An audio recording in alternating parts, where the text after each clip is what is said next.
بسم اللہ الرحمن الرحیم۔ کسی قبرستان میں ایک شخص نے رات کے وقت لاش کے ساتھ زنا کیا۔ بادشاہ وقت ایک نیک شخص تھا۔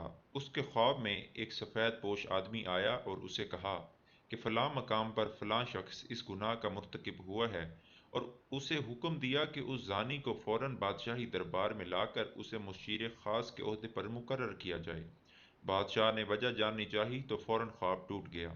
وہ سوچ میں پڑ گیا کہ بہرحال سپاہی روانہ ہوئے اور جائے وقوع پر پہنچ گئے۔ وہ شخص وہیں موجود تھا۔ سپاہیوں کو دیکھ کر وہ بکھلا گیا اور اسے یقین ہو گیا کہ اس کی موت کا وقت آن پہنچا ہے۔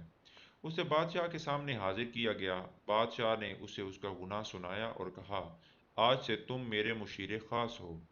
دوسری رات بادشاہ کو پھر خواب آیا تو بادشاہ نے فوراً اس سفید پوش سے اس کی وجہ پوچھی کہ ایک زانی کے ساتھ ایسا کیوں کرنے کا کہا آپ نے؟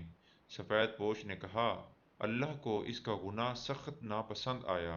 چونکہ اس کی موت کا وقت نہیں آیا تھا، اسی لیے تم سے کہا گیا کہ اسے مشیر بنا لو، تاکہ وہ عیش میں پڑ جائے اور کبھی اپنے گناہ پر نادم ہو کر معافی نہ مانگ سکے، کیونکہ اس کی سزا آخرت میں طے کر دی گئی ہے۔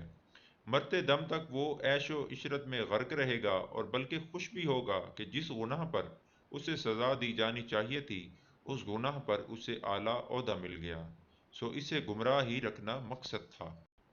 ابو اٹھے، میرے سر پہ ہاتھ رکھا اور کہا، بیٹا، جب گناہ ہر آسانی سے ملنے لگیں تو سمجھ لینا آخرت خراب ہو گئی ہے اور توبہ کے دروازے بند کر دیے گئے ہیں تم پر۔ خدا ہم سب کو ہدایت دے، آمین ثم آمین۔